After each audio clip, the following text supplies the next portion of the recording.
တောင်ကြီးနဲ့ကလောမျိုးနယ်တို့ရဲ့ကြိုတင်မဲရှေ့တွက်မှုမှာကြန့်ခိုင်ရေးပါတီကအပြည့်အသက်အနိုင်ရ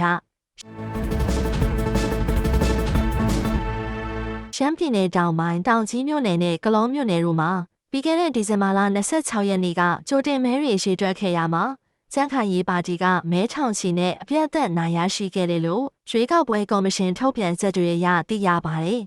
။စစ်ကောင်စီကပြုလုပ်နေတဲ့ရွေးကောက်ပွဲကြိုတင်မဲတွေကိုရှေ့တွက်ရမှာ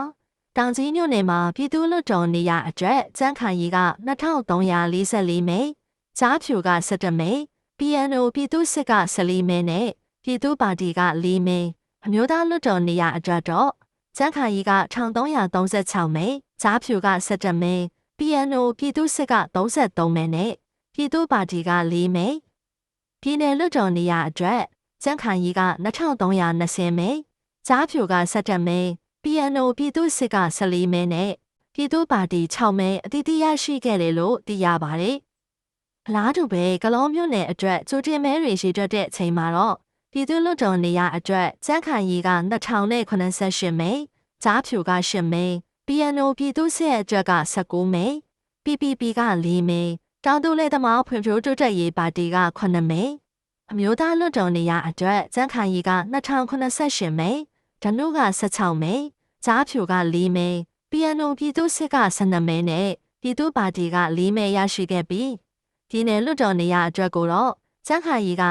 2068မဲ၊ဓနုက22မဲ၊ကြားဖြူ6မဲ၊ PNO ပြည်သူ့စစ်က10မဲနဲ့ PPP က9မဲလို့ရရှိခဲ့တယ်လို့လည်းသိရပါတယ်။စစ်တပ်နဲ့စစ်ကောင်စီဝန်ထမ်းအများစုမဲပေးတဲ့ကြိုတင်မဲရလဒ်တွေအရကြန့်ခိုင်ရေးပါတီကပြတ်သက်နိုင်ရရှိမှုနဲ့ပတ်သက်ပြီးဒါကမျှော်လင့်ထားပြီးသားပါနောက်ဆုံးရလဒ်တွေကိုစောင့်ကြည့်ပါအောင်ရှမ်းတောင်ကတချို့နေရာတွေကိုကျွန်တော်တို့နိုင်မှာပါလို့ကြားဖြူပါတီအမတ်လောင်းတဦးကမှတ်ချက်ပြုပြောကြားပါတယ်လက်ရှိမှာတော့ကြိုတင်မဲရလဒ်တွေအရတောင်ကြီးမြို့နယ်မှာအနိုင်ရဖို့ရည်ပန်းစားနေတဲ့ PNO ပြည်သူ့စစ်နဲ့ကလောမြို့နယ်မှာအနိုင်ရဖို့ကြိုးစားနေတဲ့ဓနုပါတီတို့ဟာအခြေအနေမလားဖြစ်နေတာကိုလည်းတွေ့ရပါတယ်